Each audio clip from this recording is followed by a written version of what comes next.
Para saudara dan saudari yang Tuhan cintai, selamat pagi dan selamat bertemu lagi dalam renungan harian dari Paroki Santo Fransiskus Assisi APO, edisi hari Sabtu, tanggal 14 September 2024. Hari ini gereja semesta merayakan Pesta Kemuliaan Salib atau biasa lebih disingkat Pesta Salib Suci.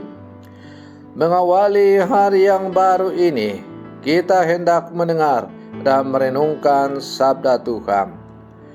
Marilah sebelum kita mendengar dan merenungkan sabda Tuhan, kita berdoa. Dalam nama Bapa dan Putra dan Roh Kudus. Amin.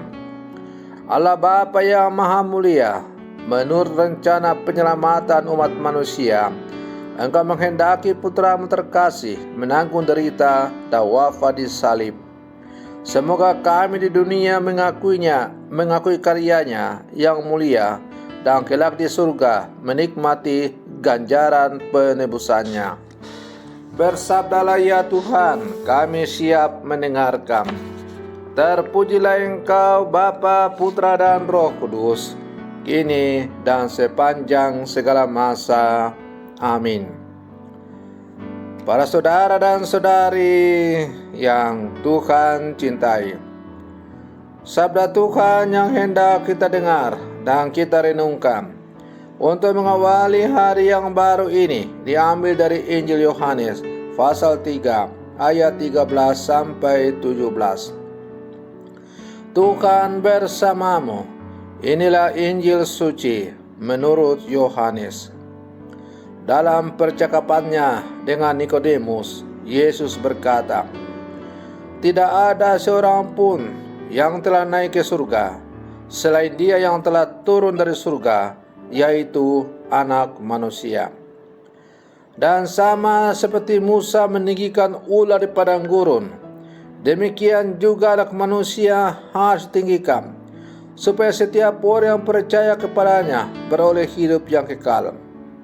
Karena begitu besar kasih Allah akan dunia ini, sehingga Ia telah mengaruniakan Anaknya yang tunggal, supaya setiap orang yang percaya kepadanya tidak binasa, melainkan beroleh hidup yang kekal.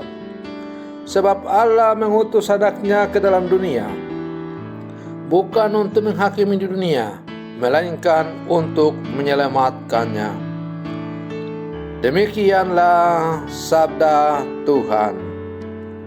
Para saudara dan saudari yang Tuhan cintai, pada awalnya Pesta Salib Suci dimaksudkan untuk memperingati penemuan salib Yesus oleh Santa Helena, ibu Kaisar Konstantinus, pada tanggal 18 Agustus 320.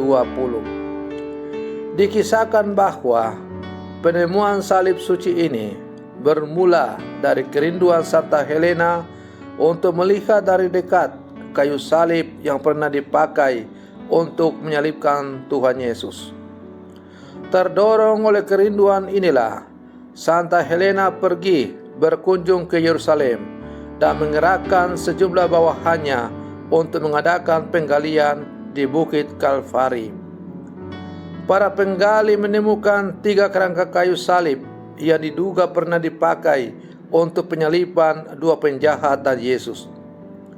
Menurut salah satu tradisi, untuk menentukan mana dari ketiga salib tersebut sebagai salib Tuhan Yesus, maka Santo Makarius memerintahkan agar ketiga salib itu bersentuhan dengan seorang perempuan yang sakit parah dan sebuah mayat. 2 salib yang pertama tidak memiliki kekuatan apa-apa, sementara ketika salib yang ketiga ditempatkan di atas wanita yang sakit tersebut, wanita itu segera sembuh. Ketika salib itu ditempatkan di atas mayat tersebut, ia memiliki hidup kembali. Dari 2 kejadian luar biasa ini, maka mereka dengan segera mengetahui mana salib yang suci. Menurut tradisi lisan, yakni tradisi Santo Ambrosius, salib Kristus dikenali antara lain 3 salib itu karena terdapat naskah yang bertuliskan masih terpaku di sana. Setelah penemuan ini, Santa Helena dan Konstantinus membangun sebuah basilika yang megah di kubur Yesus. Tepat di tempat ditemukannya salib itu, dibangun sebuah atrium basilika. Salah satu bagian dari salib ini tetap berada di Yerusalem, sedangkan bagian lainnya dengan paku-pakunya dikirim kembali ke Kaisar Konstantinus dan kemudian diletakkan di dalam patung Konstantinus yang berada di Konstantinopel. Paku-paku yang lain disimpan di Katedral Monza yang didedikasikan bagi penemuan salib suci dan dikuduskan sebagai gereja makam suci. Gereja ini diresmikan pada 13 September 335. Gereja Katolik menetapkan setiap tanggal 14 September sebagai pesta salib suci untuk mengenangkan karya penebusan Tuhan Yesus. Salib suci ini juga sekaligus menjadi simbol paling kuat bagi identitas iman kekatolikan. Para saudara dan saudari yang Tuhan cintai, salib adalah merupakan ciri khas yang paling utama dan penting dalam iman kekatolikan. Bagi kita orang percaya, salib yang bagi orang Yunani adalah sebuah kebodohan. Salib yang bagi orang Ibrani adalah sebuah hukuman. Tapi bagi orang yang percaya kepada Yesus, salib adalah sumber keselamatan.